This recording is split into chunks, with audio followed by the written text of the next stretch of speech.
Hai, Assalamualaikum dan salam sejahtera.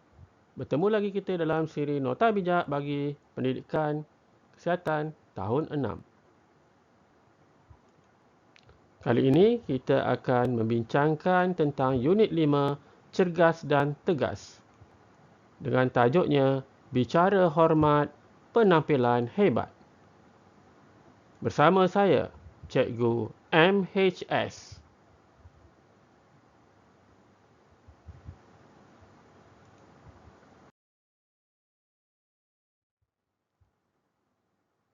Standard kandungan kita pada kali ini adalah 2.1.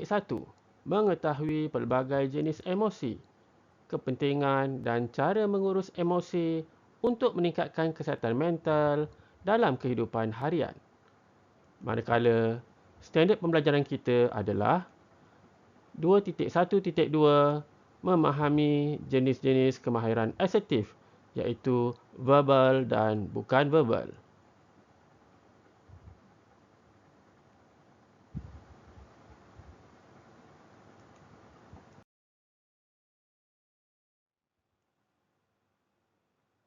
Sebagai permulaan, jom kita ulang kaji terlebih dahulu maksud asertif. Asertif bermaksud keupayaan berterus terang untuk menyatakan tentang perasaan, keperluan dan buah fikiran.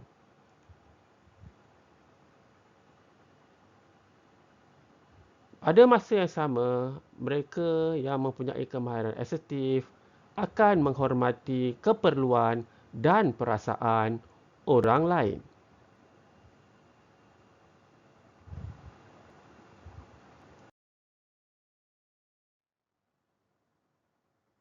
Seterusnya, mari kita lihat jenis-jenis kemahiran asertif.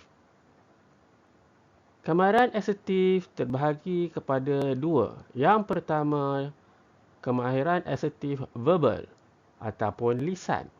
Manakala yang kedua, kemahiran asertif bukan verbal ataupun bukan lisan. Apakah yang dikatakan asertif verbal? Asertif verbal ialah di mana komunikasi yang melibatkan pertuturan sebagai medium untuk menyampaikan maklumat. Aspek seperti perbendaharaan kata, kecepatan, intonasi suara, singkat dan jelas serta masa yang sesuai amat dititik beratkan. Manakala bagi kemahiran asertif bukan verbal, maklumat disampaikan tanpa menggunakan kata-kata.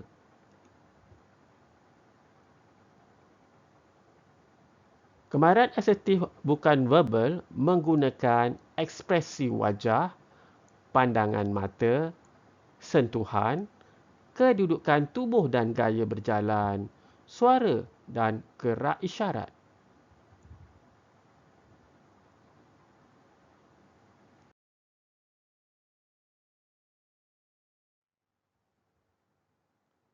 Berdasarkan jenis-jenis kemahiran asertif tadi, jom kita bincangkan apakah ciri-ciri yang terdapat pada murid ini. Kita andaikan nama murid ini adalah Gana. Gana merupakan ketua pasukan hoki sekolahnya. Dari segi pencapaian, pasukan hoki sekolahnya telah menjadi juara peringkat daerah. Bagaimana gaya kepimpinan Gana telah berjaya membawa pasukan hoki sekolahnya muncul sebagai juara peringkat daerah? Sebagai ketua pasukan, Gana seorang yang positif dan tepat ketika memberikan arahan. Beliau juga bijak menghargai sumbangan setiap ahli pasukan.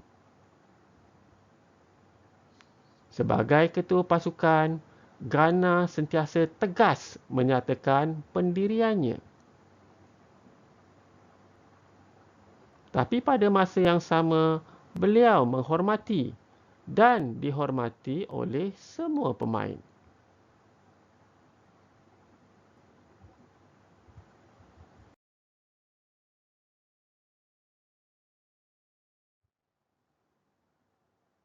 Seterusnya, mari kita bincangkan tentang ciri-ciri yang terdapat pada murid perempuan ini berdasarkan kemahiran asertif verbal dan bukan verbal. Murid ini kita kenali dengan nama Dennis. Dennis merupakan ketua pasukan debat sekolahnya. Dari segi pencapaian, pasukan debat sekolahnya telah menjadi juara peringkat negeri. Sekarang kita lihat bagaimana cara Dennis berkomunikasi kepada ahli-ahli pasukan debatnya dan juga sewaktu menyampaikan debat sehingga pasukannya menjadi juara peringkat negeri. Yang pertama, beliau mempunyai pandangan yang berfokus. Yang kedua, postur yang betul. Baik, apakah yang dimaksudkan dengan postur? Postur adalah posisi atau sikap tubuh seseorang, terutamanya semasa duduk, berdiri dan sebagainya. Yang ketiga, beliau mempunyai ekspresi muka yang tegas. Dan yang keempat, beliau mempunyai penampilan diri yang meyakinkan.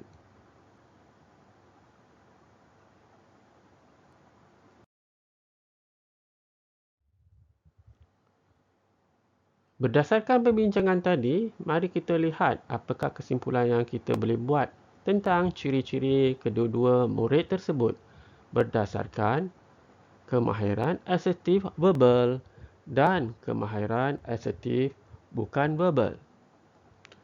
Dari segi kemahiran asertif verbal, kita dapati sebagai ketua pasukan, kedua-dua murid tersebut mempunyai kemampuan menyampaikan bahasa lisan dengan tepat.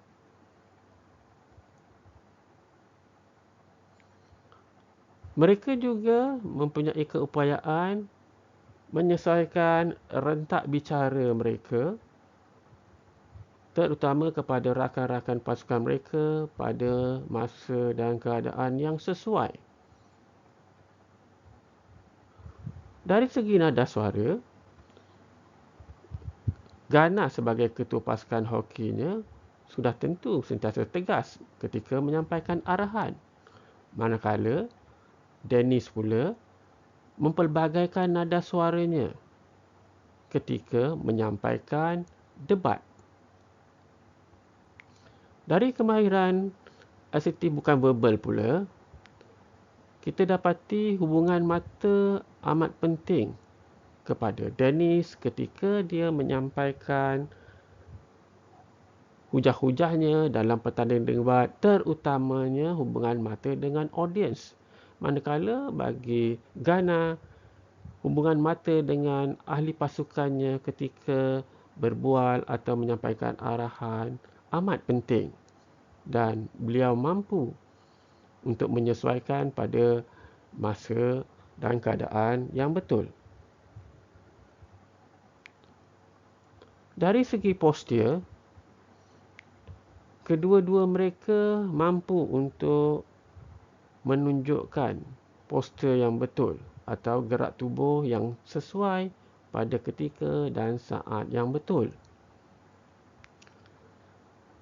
Dan akhir sekali, mereka juga sentiasa mampu untuk memberikan ekspresi wajah mereka terutama kepada audiens ataupun kepada ahli pasukan mereka pada masa yang sesuai.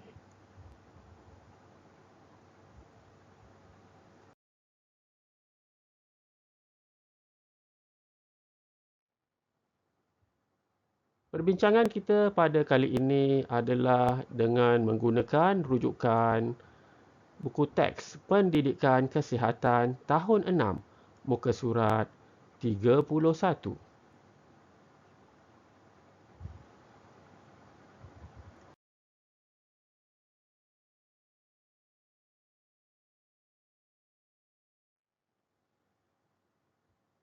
Begitulah sahaja perbincangan kita pada kali ini.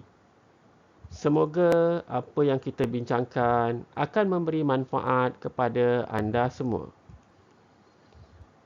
Seperti biasa, jangan lupa like dan subscribe My Sana Sini Channel. Berjumpa lagi kita pada masa akan datang.